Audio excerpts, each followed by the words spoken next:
So I always start out here, All right. so with my hand right there, and then I move it to the side and make sure that I'm in the fingers. All right. Okay? Once I'm Yeah. in the fingers, then I put the meat of your palm right there, and I squeeze with my thumb and my forefinger. And what that does is it puts my left hand into a perfect position. Now I put my right hand on. Yeah. I've got Perfect. both V's pointing in the right direction, Perfect. and I have complete and utter control of what this club is doing. Too many people just put their hands on the club. They don't think about where those hands need to be. And I was taught, again, this is very old school, but I was taught, get it in the fingers. Squeeze with these two fingers right here. Yep. And then get your right hand on. And now all of a sudden you have a grip that's not going to loosen up. It's not going anywhere. You've got full control of this golf club. Hey, Byron, I got a question for you, if you don't mind. Sure. Your dad, you know, I was very fortunate to be able to watch a little bit of some old video, and man, did he have a silky swing. And I don't want to go there because, well, I do. I mean, we can go there all day. You can take that on. But you know what I love about his pre-swing fundamentals is he had this little nice, pretty. Can you see me at all? Yeah, I can. Okay, he had this pretty little, just nice little pretty. You know, the old guys back then, they didn't have all these. They didn't just stick the club and then swing, and I don't really like that right now. I like that little soft. I still have this. You know, it's kind of like footwork. There's a lost art in that little soft waggle. Yep. Your dad had. He did. He had that. He had that waggle. And I'm not doing it part of his correctly. routine. I'll let you. I'll let you go on top of that. And but I love the soft waggle. I mean, that's like a footwork. So if you don't mind, if you could just tell us and show us, show us what you got. Of course. Yeah, of course. You know, I have this ingrained in my memory. So even now, when I'm on the golf course, I oftentimes think about Dad's pre-shot routine. And if you go onto my YouTube page, which I'll send the link for all of the viewers, there's a great video that takes you through my dad giving a one-hole playing lesson. So he's hitting a drive, hitting a long approach wood. And my dad always started with his left foot. And once his left foot was where he knew it needed to be, his hands were obviously done before that. But then he would look at the target, waggle. And once he felt comfortable, he'd already decided on the shot. But once he felt comfortable, that's when that silky swing came in. And it was only when he felt comfortable. And again, you know, we talked a little earlier about pre-shot routine, and this would be a really good topic for another podcast on whether or not every great in golf and other sports had a pre-shot routine. I mean, as a golf pro, I'm very curious. I don't know if every single great golfer or great sportsman had a specific pre-shot routine, but I'm going to guess right now that they probably did, because that's what I saw my whole life with my father. And that is, he, you know, remember the story of putting the wedge back, going back through everything, and then grabbing it out again, the same exact club. It's that routine that keeps you in that zone that you need to be able to be a great competitor. If you don't mind, we've got now the batteries are charged. We're not have to worry about all that junk anymore. I would love to go over that one more time. I don't know that was covered. I don't know that I hit the button, the record button on that about the wedge. Okay. And, could you go over that one more time? Yeah, of course. Yeah, of course. So when I was caddying for my dad, I was caddying for him at the Vantage Club, which was the host of a senior tournament in, I believe, Palm Desert or Indian Wells, California. And he was in contention to win the event. And he ended up on his approach shot, caught the lip of the bunker in front of the green and trickled down into the bunker. So, you know, I knew my dad's game well enough to know that there was no way he was going to hit a 52 out of, or a pitching wedge out of the sand. It was going to have to be a sand wedge. So I made the mistake of grabbing his sand wedge and giving it to him. And I kid you not, he looked at me, kind of shook his head and his finger, didn't say a word. I could tell he was kind of pissed off, to be honest with you. And shook his finger, shook his head, took the club from me, put it back in the golf bag, walked back over, looked at the shot that he was going to hit, walked back to the bag, grabbed the exact same club wedge that I had given him, and proceeded to hit the shot. And, looking back on that now, at the time, I was a 17-year-old kid who, was worried that I, upset my dad and was going to hear about it all day long for the next weekend, But as I got older, and even now, and I reflect on that story, it just shows how great competitors have a pre-shot routine that if you're really good and you're really focused, you're not going to veer away from that. You're going to use that pre-shot routine to set the shot up. And that's just one story of many of how his pre-shot routine and the way that his mind and his focus work. Yeah, the one thing I think we were talking about dads earlier, and even though Mother Day is coming up, and maybe we can get into that before we wrap it up as we go on and so forth. But I was telling you, my father was he was a golfer. That wasn't what he really did.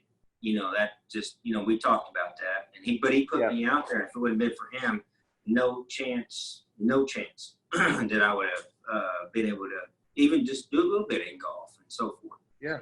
And but one thing he could do was box, and I'll tell you that was I might have mentioned it just really quickly to you one time, but he could box, and a lot of people didn't. There's a lot of people where he grew up that knew, because he had to sneak out of the house. He won the Golden Gloves when he was 16. He went to Cairo, Illinois. Wow. Yeah, when he snuck out of the house, he kind of made that little play. Cairo, Illinois, if you know where that's at, it's pretty dirty and nasty, and you better bring your A game to get your head thrown out into the corner. And I think he fought it when he won Golden Gloves. He won Golden Gloves at 16, and he was fighting a 23-year-old grown-ass man, and he knocked him through the ring. I mean, he just had something that was a little bit different, and that was his thing. That not golf, and he wouldn't have been, his goal was not to. He had other things. He was a family man like your father, and all that. But that was one of the cool things that I remember, and I still got his trophies and all these things that he did, and That's great. And it's fun because he was he's such a, if you ever met him, he's the nicest guy. You would never think you would ever throw dukes at anybody, but you get sideways with him, and probably might end up upside down, and well, they grew up in a still different scares me to this time. day, if I was to make him, I apologize. What's that? Well, no, they just grew up in a different time. Our fathers grew up in a completely different world than the world we live in now, and they had to, excel, and they had to give it a shot. And I love hearing stories about like your dad sneaking out of the house to compete in the Golden Glove, and I think that really is the way that they did that they worked it. My dad used to putt when it was dark with candles on the putting green, and sneak onto the golf course and put little candles up or flashlights so that they were putting by candlelight or flashlight. And he used to say that's where he really started to understand the importance of feel on the putting green. So I don't know if I'd give that as a tip, but quite frankly, there's a lot worse tips that you could give somebody than to practice putting and getting the ball close without being able to see everything on the green. I want you to talk about this, obviously, because it's about your father. But when I watched Faraday, and I didn't watch all the show, and that's no disrespect. It had nothing to do with that. I was just kind of in and out. But when I see a Billy Casper on there, I'm like, oh, that's, Tom Watson. If I see a Tom Watson, I see a Billy Casper. That's, that hits home, to me. And so I watched a lot of it, and there was something he said he putted just completely in the dark sometimes. Yeah. Is that right? He did, absolutely, 100%. Straight in the dark. Yep. He and I think if I remember correctly, his favorite time was at dusk, right before it got pitch black. At dusk. Yeah. Okay. At dusk. So right before it got pitch black, but the sun was already down, because you really had to understand the way to move that ball on the green towards the hole, and of course it's going to help your feel if you're able to sink putts when you can barely see anything. Once you know the line, and if you're practice putting, it takes 1 or 2 balls before you know where the line is anyway. Then after that, it's making sure that you have your speed correct. Once you know what the line is to the hole, the only thing that matters after that is whether or not you're going to leave it short or you're going to rip it all the way past. And he was a great lag putter, and he was just a great putter in general. Great putter. Yeah, he did, and hey, Byron, if you don't want to talk about this, that's fine.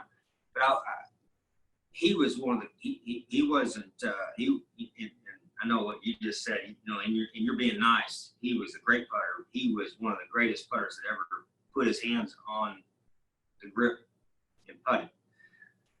Is there any drills that he showed you? Was it just, was it, what kind of hard to say about being a great putter?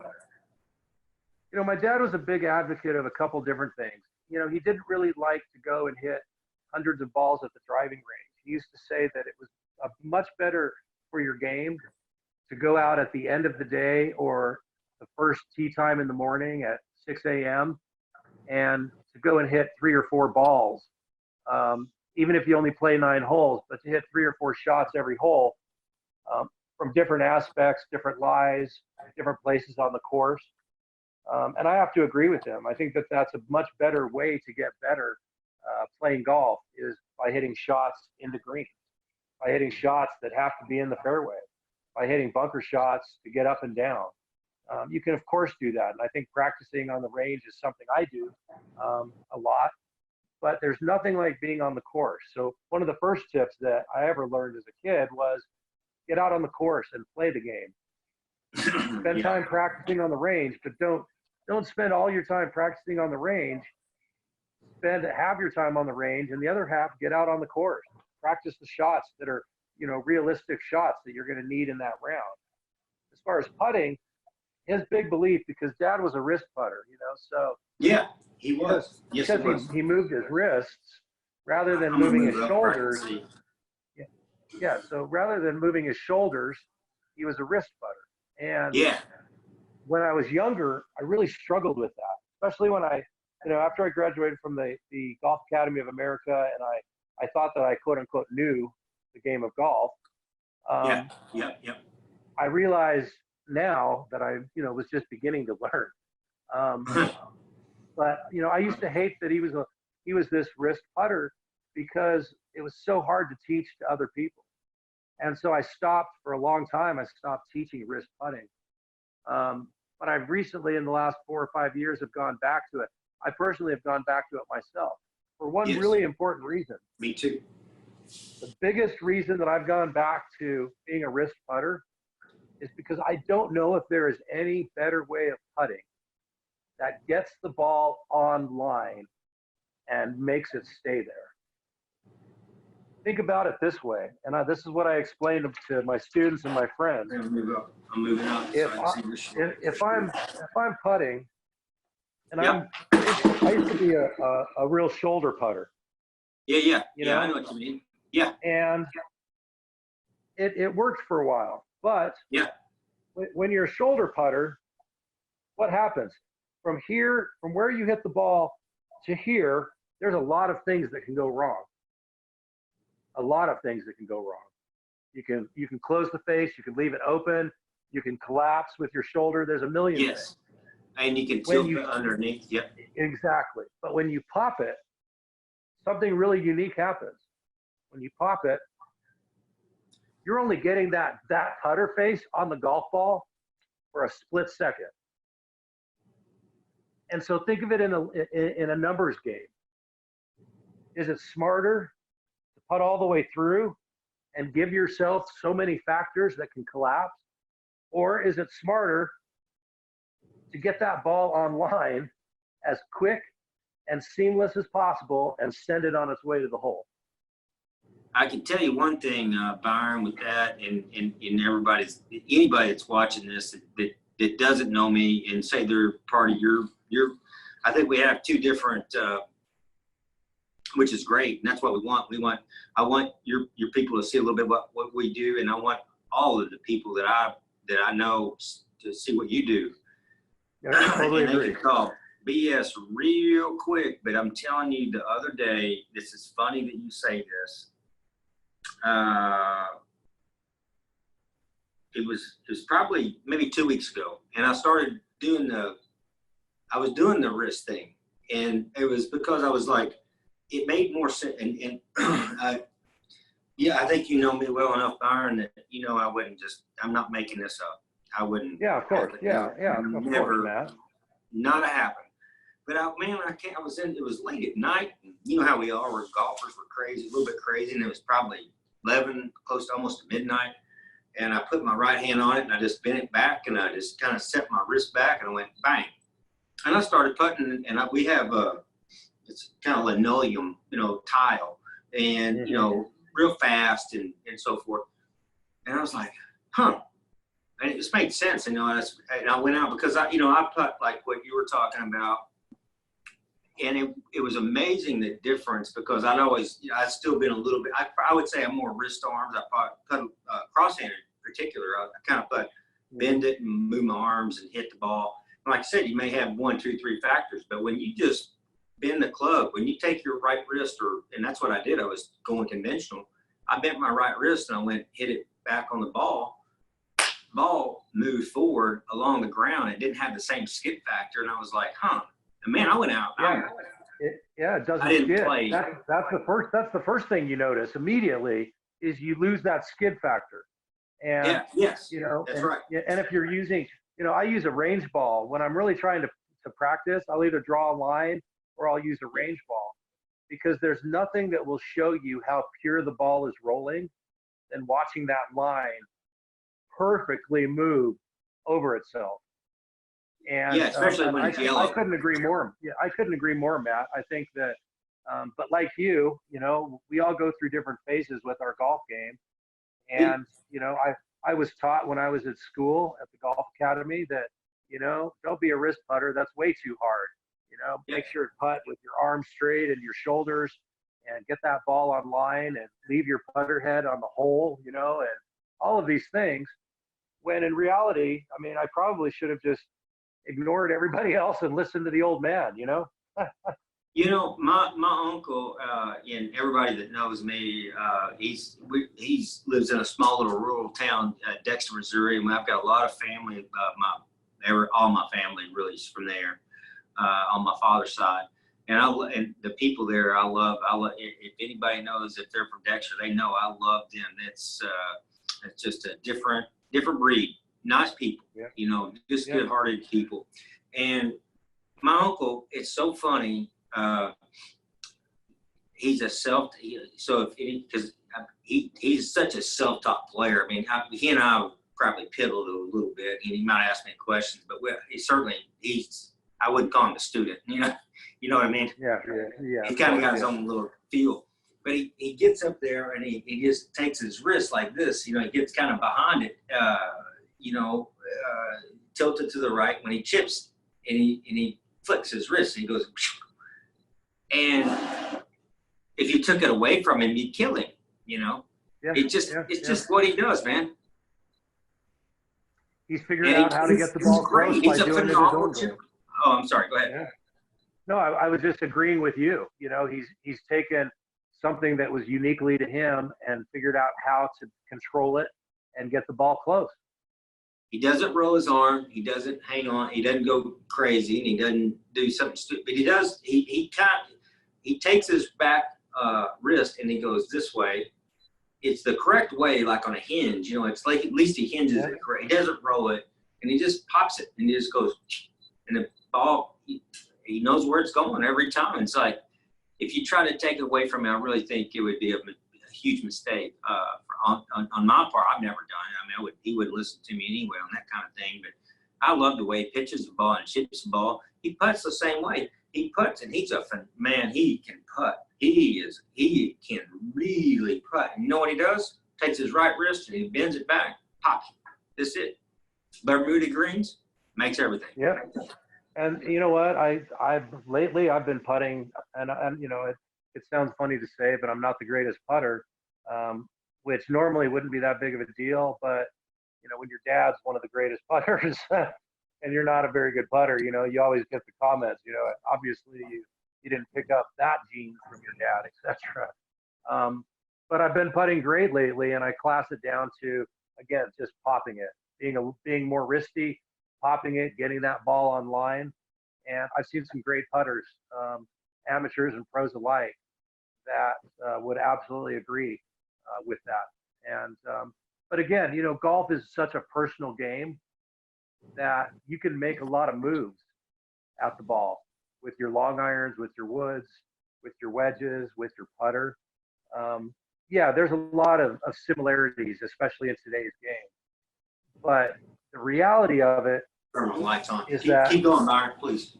yeah, the reality of it is that there's always little teeny parts of the game that people put their own touch on.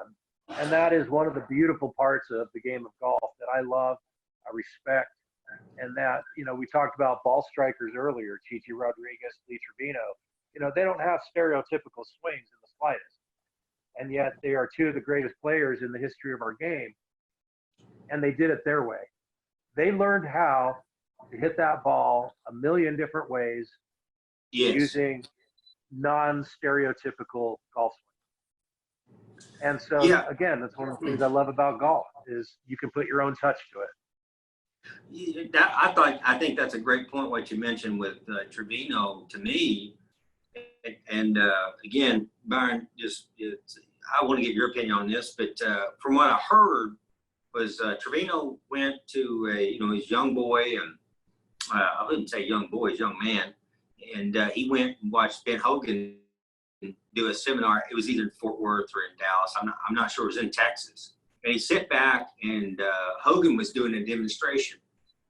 And what was so funny to me about this whole thing was that when he got done, he said, you know, everybody else was like Hogan. I think Hogan was talking about, you know, you need to grip it like, Mr. Hogan was probably saying, you need to do this, you need to do that.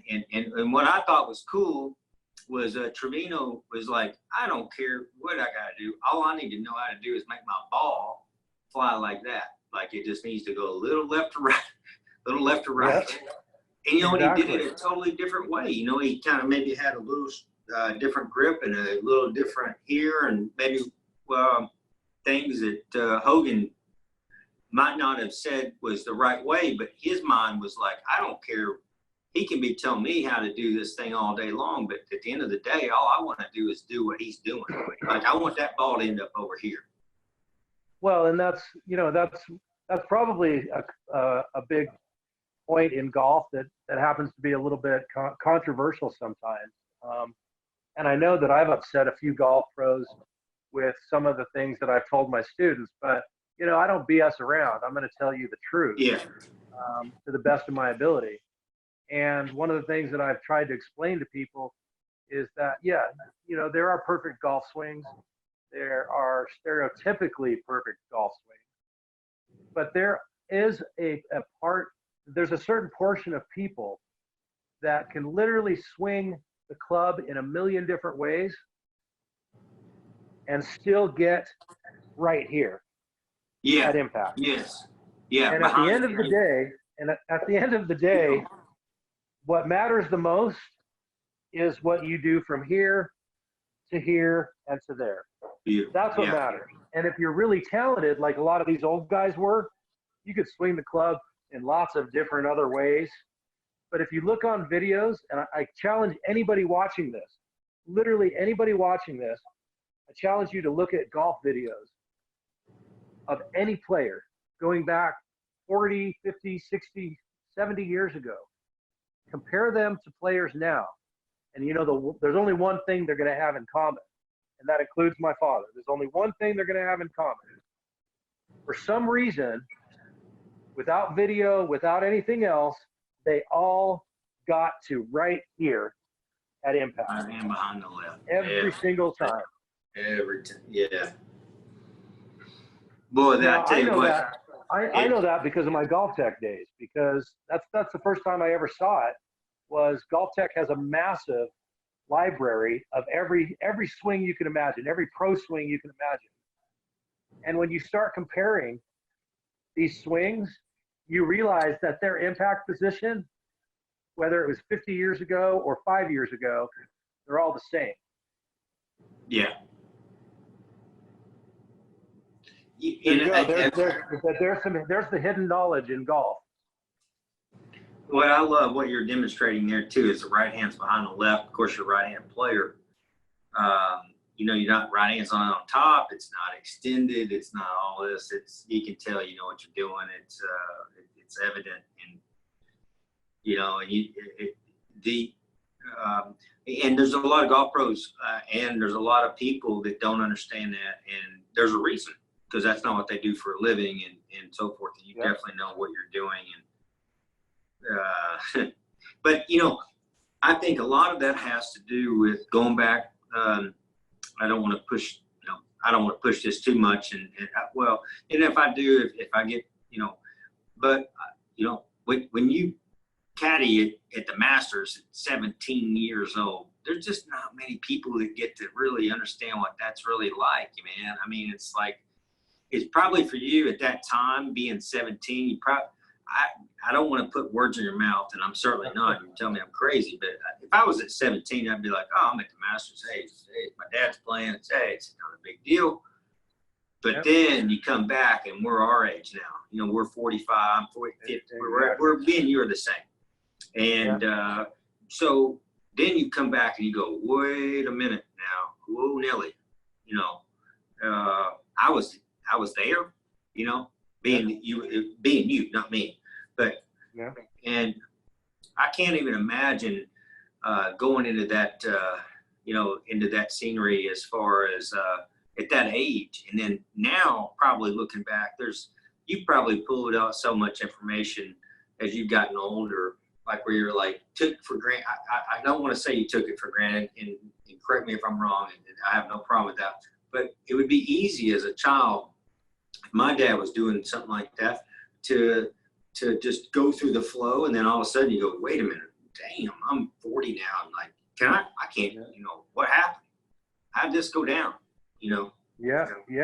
I couldn't agree more. I like every child, you take your parents for granted, and you take the knowledge when you're a teenager for granted. You know, at 17, I was more interested in girls and, you know, partying than I was caddying at the Masters for my dad. But at the same time, all of those stories, all of those experiences, they stay with you. And, you know, I'm so grateful that I went into the golf industry, because if anything, it made me understand the process of what my father did and how he did it better than I ever had as a young man and as a teenager. And I think it's true. Once you go into the same industry, all of a sudden, that's when the respect starts going through the roof, because you realize how difficult it really is to do what they did. Yeah. And, you know, I just think it's so cool because, you know, we got to watch those, you know, and I guess I'll ask you this, and just and then we'll start to turn this thing loose here in a little bit, because I know you got things to do tonight. You need to see your family and so forth. But was there a point where you just kind of like you just had to kind of just slap yourself and say, "Hey, can you believe this? I'm out here doing this." Is it? Was there a point in your life? Was it when you were a little older? Was it younger, or was it whatever? Yeah. There's been 2 points in my life where that happened. The first was, funny enough, playing in Scotland. I had played in a few small events and a lot of pro-ams as a professional, and I went to Carnoustie in not just outside of Dundee, Scotland, and my father actually for many years had the low round during a open championship at Carnoustie. And there was a plaque with my father's picture on it and the low round score. So, here I am playing off scratch. This is the late 90s. And actually, probably about 96, 97. And I go to Carnoustie, and I kid you not, that course ate me up. Like, it ate me up and spit me out. And you could have called me, Jean-Claude after that. I mean, I literally, that course just ate me up. And I ended up shooting 84. And, as a scratch player, when you throw that snowman out there, that's not a good feeling, bro. That's not a good feeling at all. No. And I called my dad later that night when it was early in the morning in California. And he said, how'd you play? I said, you know what? I said, that course ate me up. How on earth did you shoot a 65 on that damn course? And he laughed, and we kind of laughed together. And he made fun of me a little bit for shooting such a bad number. And so, that was the first kind of eye-opening moment for me, where I realized that it didn't matter how good you think you are, or even how good you really are. There are still circumstances where you combine some rain, you combine the wind coming off the North Sea, and that golf course can eat you up. And yet, here's my dad, goes out and makes it look simple and has the low round in the Open Championship. So that was the first time. The second time, which again was an eye-opening moment, was when he asked me to join forces with him and open up the Billy Casper Golf Academy. Because to me, that I know my father well enough to know where he may have loved me and he may have been proud of me in lots of ways, but he was not going to put me in charge of the golf school. He wasn't going to let me teach his friends and other students if he wasn't 150% certain that I could do that job. And so when he asked me to join with him and open up the golf school, Billy Casper Golf School, it was a wonderful, wonderful moment. And that was the second eye-opening moment where I became very grateful that I had paid attention and that I had continued to learn and gone down the path to the point of where finally, at the age of 42 years old, my dad, or 41 years old, my dad was coming to me and wanting my input on this wonderful game. You know what I mean? I do, and I don't want to get, man, I want to keep going with where you're going, but I also want to, while we're here, I told you this earlier, and this is very sincere, you know this, I would love for people, we've got about 20,000 people that on this email will go out to and so forth, are golfers here in Texas, and how they can find you. You know me, if you saw, I want them to find you. So how can our players, if you saw, I had Doug Nelly on. Doug Nelly is one of the coolest cats I've seen on the block for a long time, and you're one of them as well. Very thankful to have you both. You as well. And I just want people to know how to get to you, Yeah, well, we can put some links up to the websites, but you can find me on byroncaspergolf.com, which is my personal website. You can also find us and more information about the golf schools on billycasper.com. Okay. which is the website for the golf school. Currently, I only have one golf school open. My goal is to have another one open in Vegas or outside of Las Vegas sometime in the next year, and possibly one down in Arizona, maybe even one down in Texas, my friend. Texas would be good. And so you can get a hold of me both of those ways. You can also get a hold of me through the website membersiq.com. Yeah. And that's a program, that's a software company that I'm consulting with now. And their method is very simple. They make it seamless. I think I just lost my my speaker, so you'll have to. Don't know. Can you hear me? Yeah, I got you. Yeah, Okay. we're good. Yeah. Yeah, we're good, bud. The other website is Members IQ. Their method is really simple. They make it easier for general managers and other people in the golf business, all the way down to the golf pros like yourself and myself, to communicate better with their students, with their members, to have better relationship, and to not let anybody fall through the cracks. Because as you know, Matt, as well as I do, that's part of the golf business, is that sometimes you get overwhelmed by sheer numbers of people. And sometimes they fall through the cracks. And so I wanted to be involved with a company that was addressing that. And they're addressing it very well. So again, you can find me ByronCasperGolf.com, BillyCasper.com, MembersIQ.com, or you can just join me on Facebook. And if you want to reach out and give a call, you know, I don't mind putting my business line on here, because I'd love for people to reach out and say hi. And my number is 619-637-9742. That's fantastic. We want people, we want our players to come. I mean, I was talking to Nelly. It's like if Nelly said, you know, I told him the other day, I was like, if I want to take golf lessons, you'd be the first one I call. It'd be the same with you. If there's very few that I do that with, and I think you would know that, and I think you're the same way. There's a book, I think it's called The Book of Five. It's a cool little book, and it's, you know, have you heard that book? I haven't actually, but you've piqued my interest. So it's basically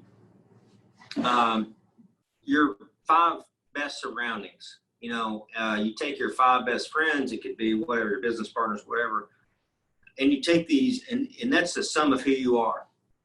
And, you know, and that can be really good and that can be really bad, as we both know. And I know, I should say.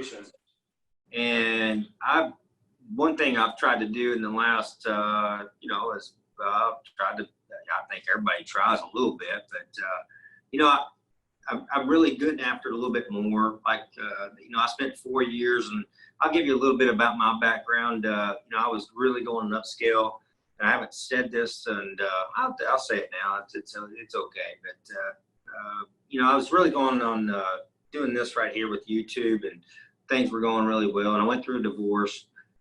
It was very difficult for me. I think people can relate to that. And I'm finally to the point where I can admit it, you know, where it was tough. Me too. I can relate with that far too well, my friend. It just hurt, you know.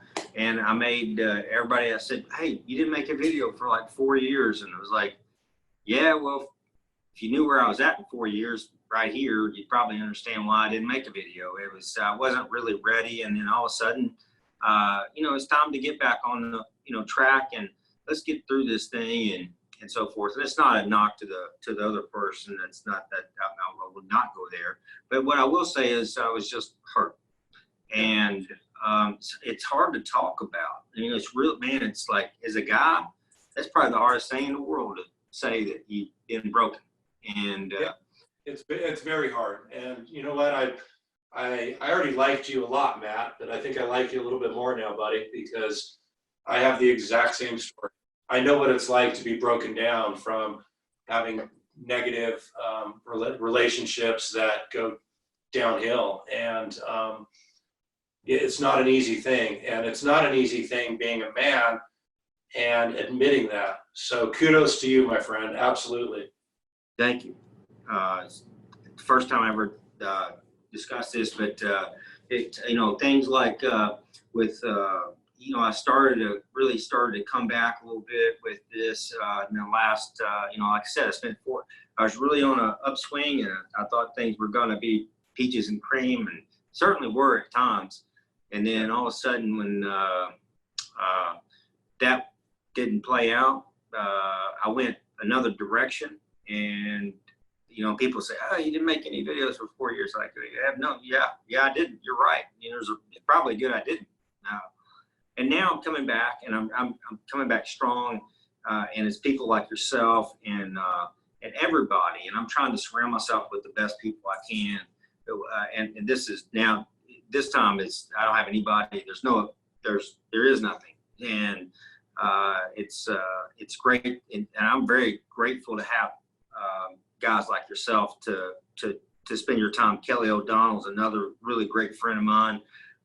Then we have Nellie, and then we have Frosty and Wesley, and it doesn't matter. There's just, all you guys are the same. You're just great people. And I think we've all been through the ringer a little bit at some point. 100%. I think that's part of life. I won't go into it, but even the greats, people like my father, had times in their life when they were in dark places. And the big difference with that, though, Matt, is that I look at it because of our generation. You and I are both Generation Xers, and our generation was raised by parents that didn't have the social skills or the ability to admit necessarily all the time when they were in a dark place. They were just raised and taught to get over it. And so we try to get over it as human beings. But then we live in a different world. And the thing that most people don't understand, and I'll be the first person to say it now. 20 years ago, I would have argued with you about what I'm going to say. But I know it's true now. And that is that there is nothing wrong with showing some vulnerability at times. There is nothing wrong with being vulnerable to yourself, and there is nothing wrong with being nice to yourself. As somebody who's played professional sports, as you have, man, we're our own worst enemies at times. Yeah. Nobody gives us a harder time than ourselves. The biggest critic on the planet's not going to critique us as hard as we're going to critique ourselves. And part of that is because of the age group that we're in, being raised by these old school, fathers and mothers. And, but at the same time, I'm really grateful for that, because I feel like I have the best of both worlds. I have the ability to be strong when I need to be strong, but I also now, because of the world that we live in and raising my daughter and son on my own for almost a decade, I learned that it's okay to recognize that, you're not having a good day or a good year. And I know that it's okay to talk to people about that. 20 years ago, I didn't believe that, but I do now, 100%. And I think that's a great message to get out to everybody listening. Sure, we're going to have some people that are older that, may not, really care that much about that sort of feel-good factor. But at the end of the day, I think that most people from our generation on down really understands the value of what we're talking about. I do too, man. And the one thing I learned about it, I was really scared. I still am. I'll be honest with you about, and when I say this, I certainly don't want to throw anybody's, I will never throw anybody's name under the bus with this, but I just got hurt. And it was something that I went through, and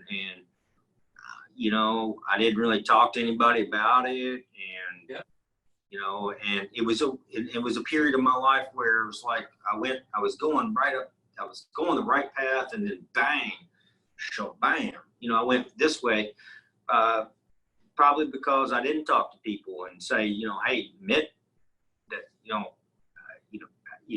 sometimes I think you have to just say, I'm not as strong as I was. What do I need? I don't even know what to do. Where's the playbook on this thing?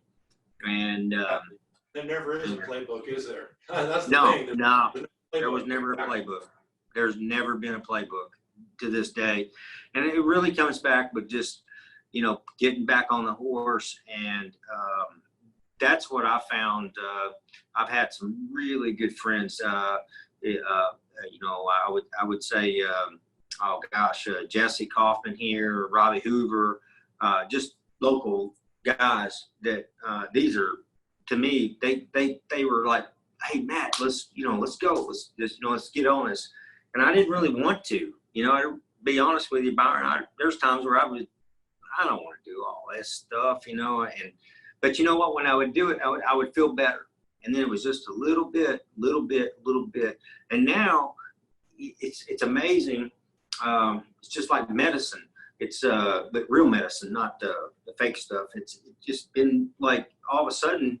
Now I'm really like, it's catapulted me into like, people do want to still hear what you have to say, and it's made me feel better. And, it's something I hadn't talked about with anybody. So I hope that helps people if they're struggling.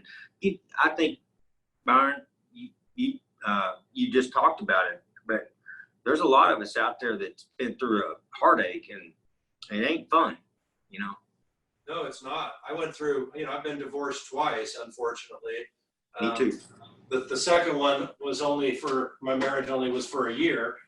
My first marriage was for 15 years, but I went through the beginning of the divorce in a foreign country when I was still living in Scotland before I had moved back to America.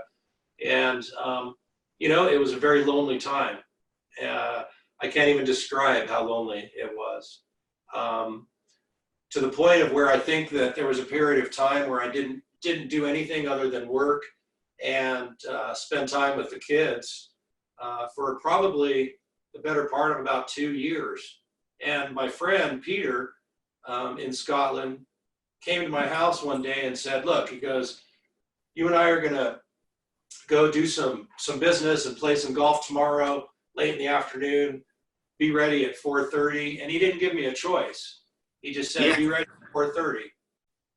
And so I'm like, well, you know what? He's my lawyer. He's my friend. I gotta be ready at 4:30,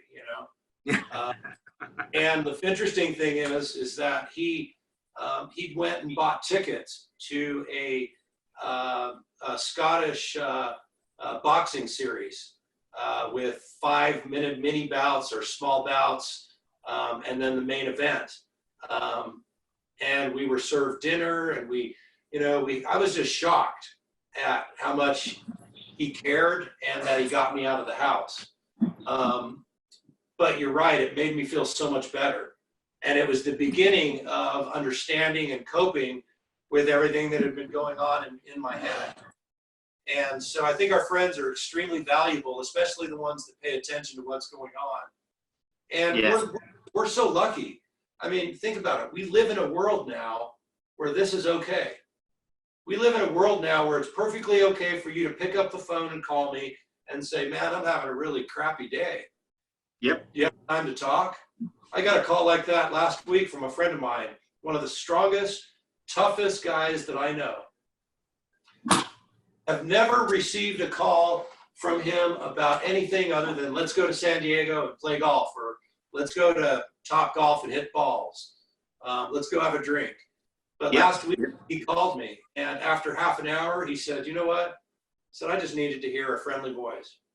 I just needed to know that somebody else was out there that really gave a shit about me. Yep. I said, you know what, man, I do. And you know what? You reach out to me anytime you need to, because that's what it's about. My dad would approve of this, and he was old school, and yet he would still approve of this for the one reason, and that is relationships are important. And we need to rely on each other, and we need to help each other. And the best way of doing that is sometimes just picking up the phone and or answering the phone when somebody needs to talk. So, hey, one of the things, and I certainly don't mean to cut you off, because I know that's not the goal. What you're talking about is awesome. We've got the Texas Veterans Outdoor Association group coming on Saturday. Mm-hmm. And I don't, shoot, man, I know your schedule's probably tight, all that, but even if it's not, it's ever at a point where we could get you on there with them. These guys are coming back. They're veterans that are coming back that are physically and mentally damaged from being in war. That's all it is. And I'm a veteran. My brother was a Navy SEAL. I told you about that. Thank you for your service and for your brothers and for all of the others. Thank you so much. You bet. And I will say this is that these guys are coming in and they're battered up. It's different. And that's not a good way of saying that, but if we could ever have you on and man, we would love to. And it doesn't have to be. Maybe it's another day or whatever. But we'd love to have you speak to the guys, and they love it, man. Are you kidding me, Matt? I'd change my schedule to be involved in something like that for you. I mean, I would change my schedule to be available for people like that need it. You know, I was involved with Links to Freedom organization for many years. I was their golf ambassador. And I actually ran the San Diego chapter for them up until I moved back to Utah last year. But, you know, I was working with people and young men and women that were, you know, roughly my kids' ages, within 10 years of my kids, that were active duty, that had been wounded and gone through the recuperating process. And our goal with Links to Freedom was to get them out socializing with each other so that they had some camaraderie, because a lot of these people don't want to get off their couch any more than you are. And the fact of the matter is that I'm very much like my father that way. My father is a vet. My grandfather retired out of the Navy. My nephew flies Ospreys in the Marines. Wow. My son, my oldest son, was in the Air Force. The military is hugely important to me. And I kid you not, you tell me when that is, and if I have anything else going on, it will be put on the back burner so that I can be part of what you're doing with these vets. Okay. Yeah, that would be, we would love to have you, man. And obviously, I know we need to do it right now, virtual, but I believe it's at 10 a.m. on Saturday. And I could put JR, we could all get on, it's what we're doing right now. And I could put all of us on Zoom, and we could just have, you know, some fun and talk about it. And then I think that sounds fantastic. You know, and I think the world needs to hear more of these things. I think that it's I think it's important. Has absolutely nothing to do with your political, you know, affiliations. It has nothing to do with your religion. All it has to do with is just being a good person that has a desire to connect and create positive relationships with other people, especially people that have been through a really dark period in their life. You know, the dark period that I've been through is different than yours. Yours is different than your brother's. Yes, it is. All of ours are different than some of these vets and other people that have gone through, you know, dark times. But that doesn't change the fact that there's one thing in common, that is that relationships, communication, a little bit of vulnerability, and absolutely zero judgment is what is needed in order for those relationships to thrive. That's really cool. Yeah, that's and it's, as you know, as I know, that can sometimes be tricky, but it's true. It's 100% true. It can be very tricky. Although in my head, I don't understand why it is. You know, same. I have friends that are the exact opposite that I am politically. I have friends that are the exact opposite the way I am with regards to religion or belief in God. Yes. But it doesn't stop me from being friends with them. It doesn't stop me from having a drink with them. It doesn't stop me from wanting to get together with them and enjoy the things that we do. So I don't really understand the bias that exists in a lot of society where people want to judge others so harshly, because that's just not who I am. It's not my place to judge you, my place to love you. Simple as that. Yeah, I think that was one of the things that came across with your father as well. And I know we talked about both of our fathers. And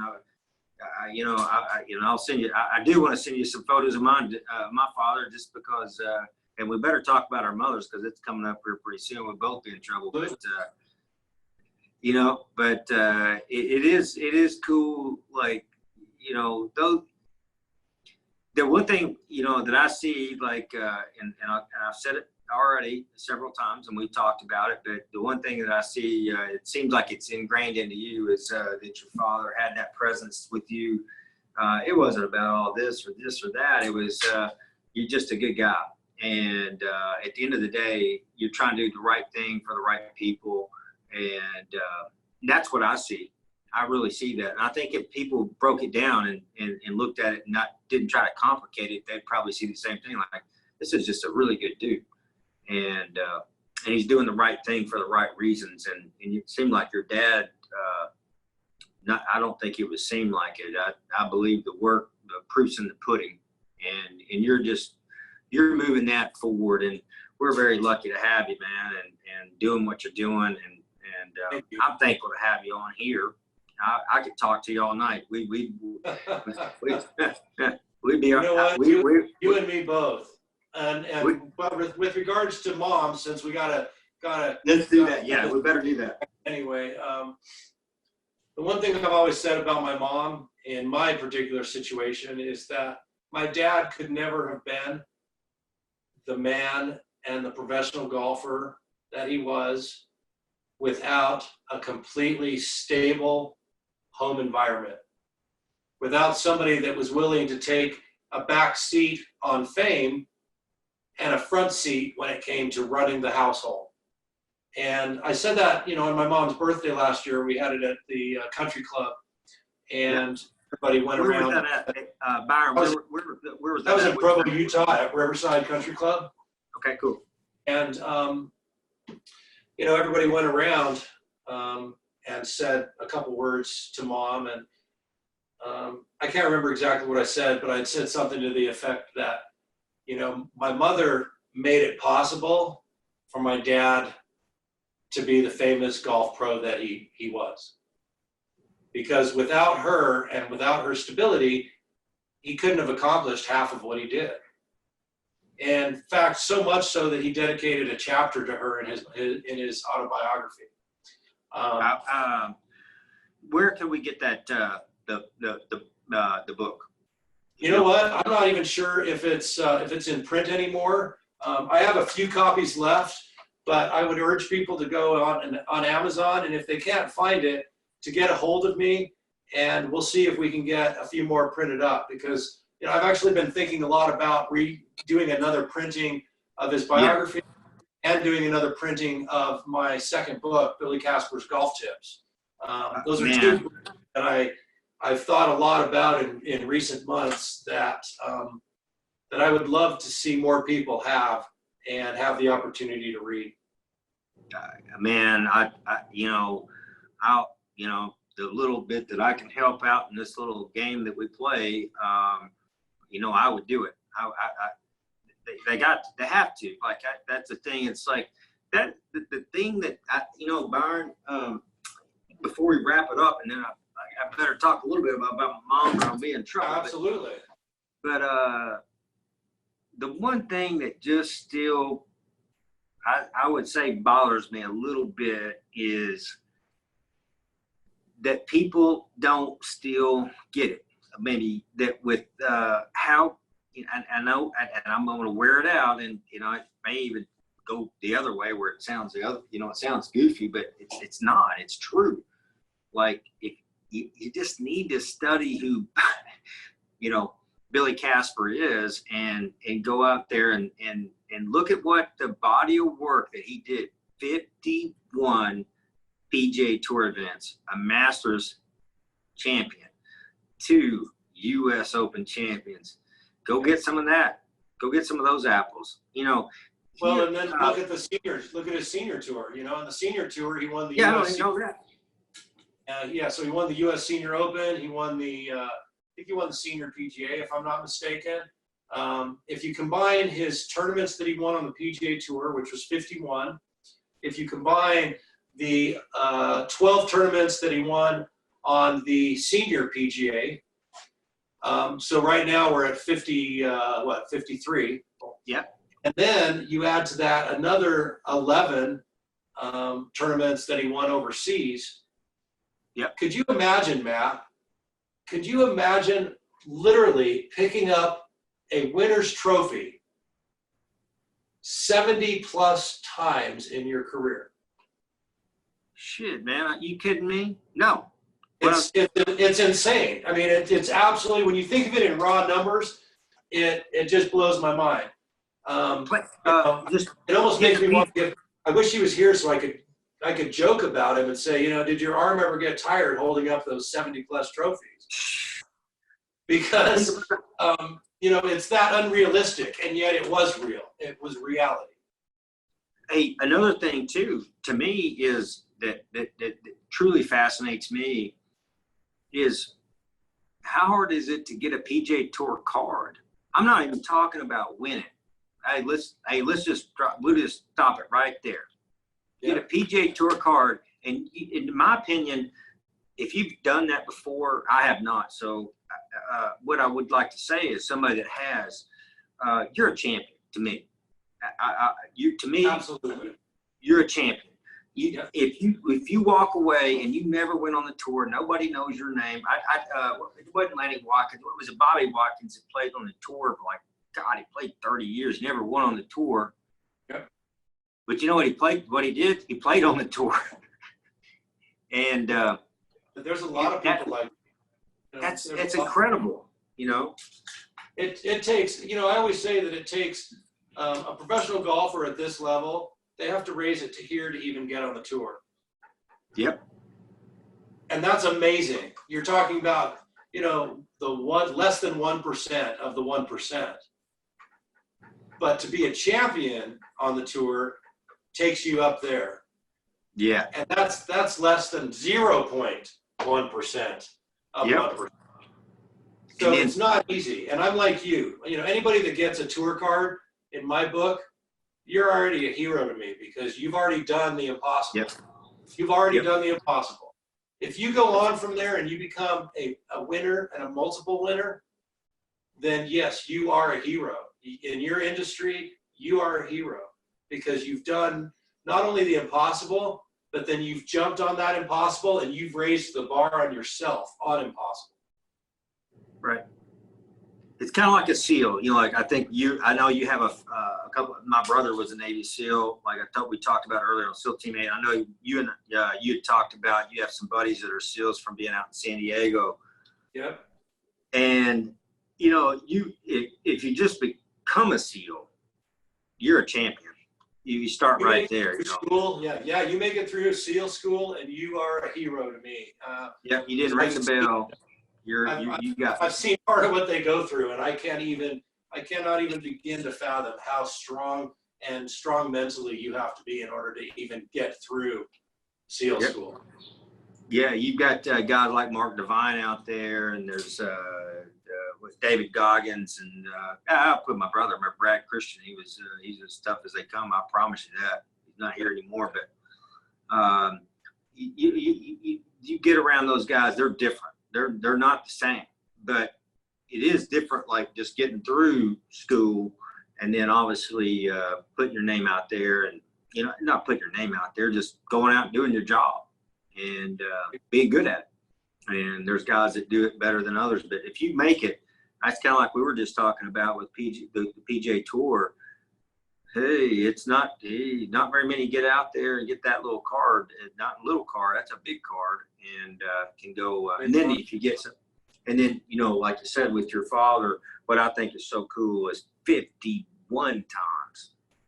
That's just stupid. That doesn't make any sense at all to me. You know how anybody can win 51 times out there. I still never going to make sense to me.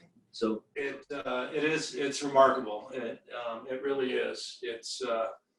It's remarkable. And again, to bring mom back into it, so that you can talk about your mom as well. Yes. Quick. Yep. Again, you know, usually great men, if they're married, great men really do have to have a great woman behind them and beside them. Yes. In order to help them make the most out of themselves.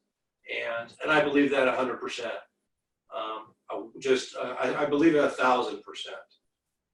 In fact, I think that that's something that, you know, a lot of us believe, but I had the real privilege to see that. And so I definitely want to wish my mom a happy Mother's Day. I'm so grateful that she is, that she's with us. I'm grateful that she's healthy. I'm grateful that she's still the little 5 foot tall, hard Indian woman that gives me a hard time and makes me toe the line.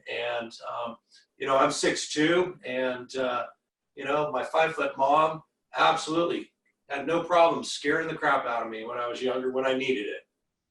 And that comes from a lot of respect and a lot of love for that lady.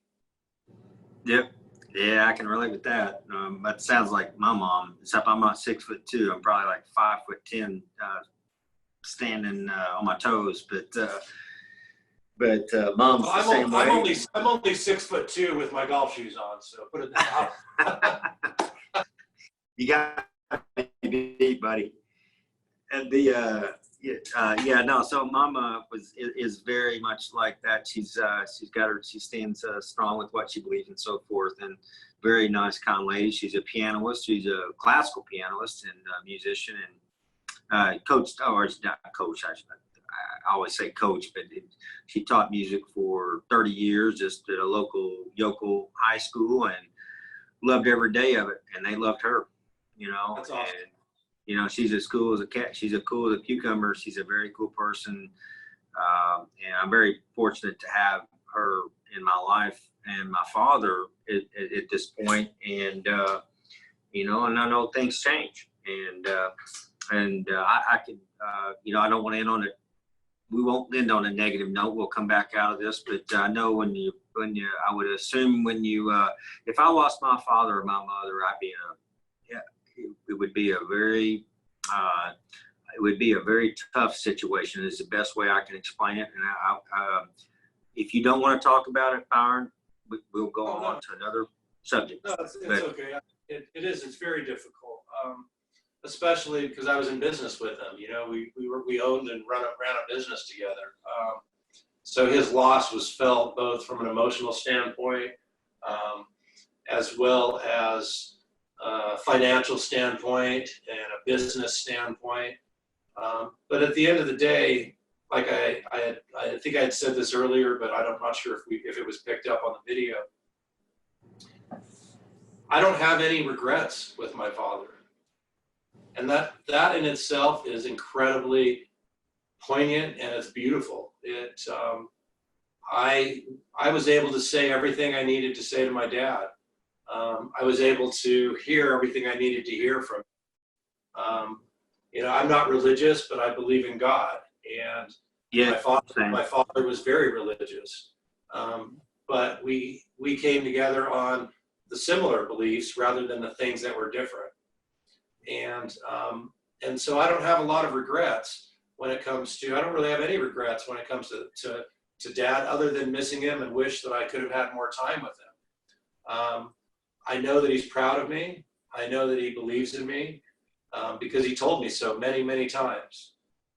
He knows that I love him. And, you know, I'm one of these people that are a little bit out there. You know, I'm from San Diego, right? So, you know what they say in California, there's very little that can't be cured with, you know, yoga or walk on the beach, right? But I'm very grateful for the relationship that I had with him. When I was younger, it wasn't that great. By the time I got to 36, 37, we started having a different relationship and kept that up for 10 years. And so it meant the world to me. I miss him every single day, but I don't have any regrets when it comes to things that didn't get covered while he was here. And if there's any advice I can give to anybody whose parents are still here, is that take that to heart. Listen to that. You don't want them to ever pass away with things still hanging over anybody's head, because, gosh, I've seen that, and it hurts, and it's terrible. I didn't purposely try to make sure that everything was great and perfect with my dad before he died. It just naturally fell into that because of the relationship that we had. So it wasn't premeditated on my part. I think myself extremely lucky that we naturally grew together. But I tell all my friends, hey, your parents are still alive. You tell them what you need to tell them.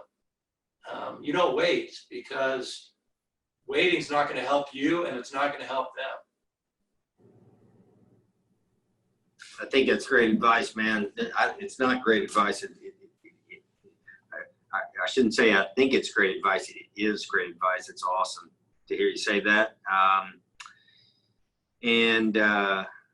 know it's got to be because the one thing that I'm learning a little bit about you is that obviously you're a golfer. That hey, look, that's a gimme, as we call it. But you loved your dad, and obviously he took care of you. But there's got to be that thing in there. It's got to be a little bit kind of a tough thing to go through, dealing with the things you're doing, and with losing your father. And it's impressive the way you've been able to handle it, and it's great for all of us to listen and learn from that as well, man. It's awesome. Well, I have little reminders. I'll show you real quick. One of the little reminders that I have. Absolutely. I better take the money and credit cards out so that those aren't all over the internet. Yeah. Don't put those on there.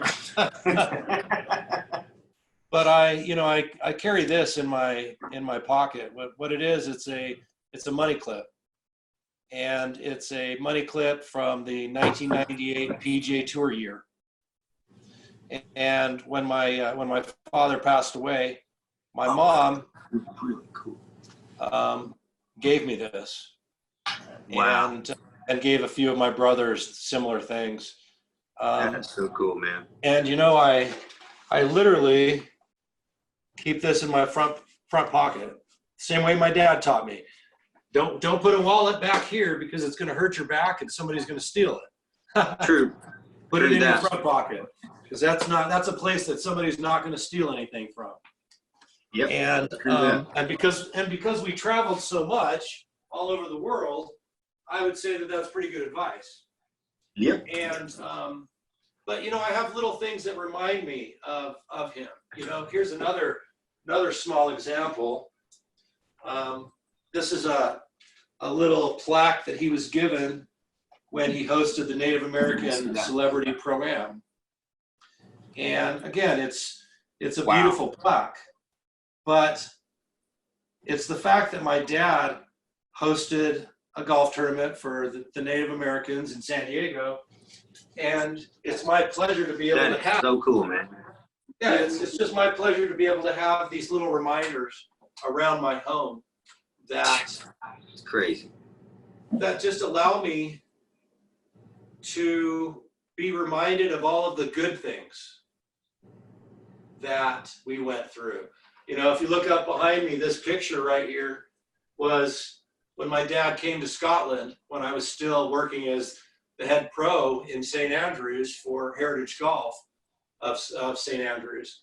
And you might want to repeat that one more time, just so people understand. Like, when you told me that today, that was, I had no idea that you did that. That's to me, it's crazy. And I don't want to drive you crazy with this, but if you could repeat that one more time, what you just did, like where you worked at and so forth. People don't understand these things. Yeah, I had the unique opportunity to be the head teaching pro and club fitter for Heritage Golf of St. Andrews in St. Andrews, Scotland. My first wife was Scottish and didn't like San Diego, which is very strange. So we moved back to Scotland in 96, And, you know, it was wonderful to live in the home of golf, but it was incredible to be able to be a teaching pro and a club fitter in the home of golf, and Wow. to work with such a wide variety of people. And that picture that I have of Dad and I sitting on the Smoking Bridge, it's really powerful to me, because that was the first time in my life. This was about 20 years ago, 18 years ago. So I would have been in my early 30s. And it was the first time in my life where my dad was coming over to see me in my golf environment. No kidding. So rather than me following him in his golf environment, he was coming over to see me in my golf environment. He ended up speaking and doing some stuff for Herb Kohler, who had just bought the Old Course Hotel at the time, and did some speaking engagements for, I believe it was Fife, the county of Fife, but or they call over there the council in Fife. But it was really an amazing situation to be able to stand on my own and entertain him, have him stay in my house. You know, it was really one of those amazing feel-good moments. And that's why I have that picture up on my wall, because it was such a dramatic change for me to be in that position with him, that it's something that I always want to remember, and I want it fresh in my mind. That man, that's too cool. I know we have it. We posted on the when we do the pictures and all those things. I know the picture I believe I know the picture you're talking about, and that's incredible, truly incredible. Yeah, could you bring it in? That'd be awesome. It's a little ripped, because It doesn't matter. I ripped it when I was moving over from Scotland, and so I just have never replaced it, because this is the original. This isn't a print off on a print machine. This is the original picture printed off from Boots the Chemist in Glenrothes, Fife, Scotland. That is so cool, man. Yeah, no, that's the one I was thinking about. And that's just a gorgeous, it's a great picture, man. And it's cool you got to come to your, neck of the woods when you were doing what you were doing. I can't even imagine, what that felt like. It was an incredible experience, for sure. Yeah. It really was. I would probably need to wrap it up here in a little bit. We don't have to. I can go on all night with this stuff. Are you kidding me? Oh, I do too, but I know that I'm getting bombarded with texts from my kids. So yeah, well, you'd said you need to go see, I think, your daughter and probably your grandkids, and I get that 100%, and I don't want to hold you up, and it won't. But really, we can do another of these shows as well. I think you and I should definitely look into doing some more stuff together, because you and I are such similar personalities. I think so. I think we kind of, you were talking about your brother is a little older. My brother was a little older, and we kind of have the same philosophies on, some of the things that people might not want to hear about, but, Yeah. But, you know what I mean? And, but yeah, we walk the same line, man. I'm very thankful to like I told, I said it earlier, and it's true. It's 100% true. I wanted to come see you. I still do. Problem is you can't really do much right now, but I'd like to come out there and, learn, what you're doing. Well, I got an extra bedroom, so you're more than welcome to. So you come up whenever you can, my friend. You might kick me out of there, but we'd have a good time. There's no question. It would be a lot of fun. I think we could talk and have some really good conversations, and I could, certainly, maybe we could share a little bit. But one of the things that I would love to learn, I think about me. I've got a little bit of game in me, as far as I can bring a little bit of game to the table, but that's not the goal. My goal is I always say is when I come to somebody and I want to learn from them, that's what I do. And there is no, my ego drops right there, and hey, you tell me what you want, and yeah, I might when I leave, do what I do, but I don't think that'd be the case with this. It'd be awesome to get to learn from you and get your knowledge, because I know you have a wealth. It's not a little knowledge. You know, you have a very unique thing, being the fact that it is. I mean, I know you sometimes maybe the difficult thing for you to have to put up with, in a way that your father was so good that you're like, oh my God, you know, I got to deal with this. But you do have that wealth of knowledge that you can bring to the table to people that would be like me or anybody. And you can share a wealth of knowledge that, there's not many people that can do that.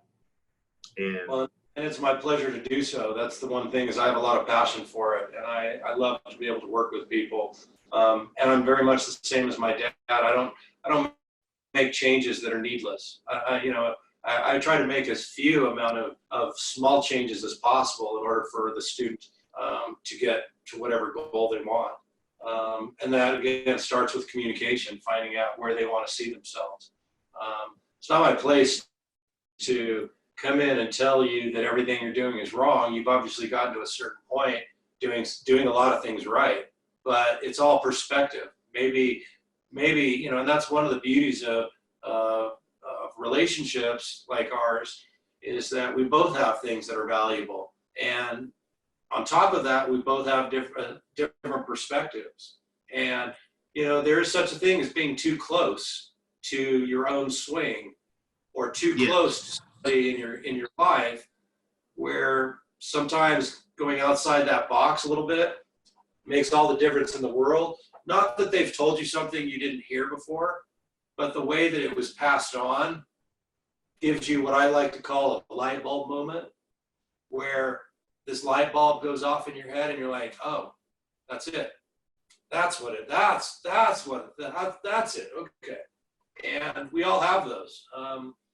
And I think that that's just important. Teachers, I think, are naturally teachable. And that's one of the reasons why I like working with other golf pros as well. Because I think we're more teachable sometimes, because we spend a lot of time with students, and we have to work with all sorts of different students. I've taught people that are 25 handicaps on up to, scratch players. And no two lessons are alike when you're dealing with that spectrum. No. But in saying that, sometimes it's just the perspective. It's just putting a new spin on an old idea. Yeah. I think you hit it right on the head, man. I say that all the time, too much probably, but it's true. Like, you get somebody who knows what they're talking about. And, I think we'd have a lot of fun, because you and I don't think our egos would ever get in the way of us learning.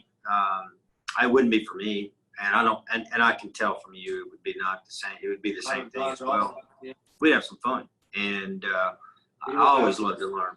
And we could film it all. That's the other thing, is we could film it all, share it with our golfing public. So yeah, we'd shake it up, man. It'd be awesome. I don't want to hold you away from your family any more than what I already have. And man, I can't tell you. One of my favorite movies, Shake and Bake. Shake and bake. Yeah. Shake and Bake. Yeah, we probably do a little bit of that while we're out there. Oh boy. Yeah, I saw that. I rewatched. I'm a big Will Ferrell fan. I rewatched that movie the other day at Talladega Nights, and I saw that Shake and Bake, and I'm like, I just love that saying. Shake and bake. Let's just get out and do it. And it is. And I, certain catchphrases just kind of tend to make you laugh and give you a smile on your face. And you know what? At the end of the day, life's far too short.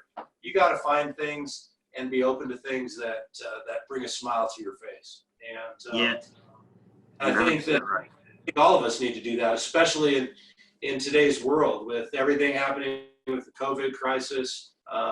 Never mind the world economy. Never mind politics and everything else that goes into it. We just need to take a break sometimes and have fun and be nice to each other, and also be nice to ourselves. Yep. Give ourselves a break a little bit, man. I think that's a big deal. It's Exactly. it'd be fun to get. We'll see if we can't get Frosty on. I don't know what your schedule is next week. I'll look at his and see if we can all just have a, let you guys have a little go at it and have some fun and talk stories. It would be fun. I'd imagine that Frosty and I, between us, probably have enough stories to fill up a couple episodes and keep people laughing a little bit. So Probably be 24/7 for a couple weeks, but in general, but yeah, we'll just have. I'll talk to him and see. He's always, how Frosty is. He's just as cool as a cucumber and has a lot of fun, and it'd be he would love. I guarantee he'd be a lot of fun for him. We just pitch him some ideas, and he knows obviously who you are, and I'd sit back and just every now and then I might ask a question. Well, Other than that, you guys fire away. Matt, sincerely, I've really enjoyed this. I enjoy what you're doing anyway, and I love how you want to make a difference in the world, the same as I do. And so, thank you so much from the bottom of my heart to having me on board. And being able to do this. It's nice to be able to talk frankly at times and tell some funny stories, and also give some, what I class as some really good practical golf knowledge that everybody needs to hear every now and then. So, from me to you, thank you so much, brother. I really appreciate it. You got it, man. We're too much alike. That's a scary thing. I hope we don't. If you ever come to Austin or Fort Worth, we'll probably be in trouble. Or if I go out there to Utah, we probably have too much fun. But anyway, I really appreciate you coming on, and I know our guests.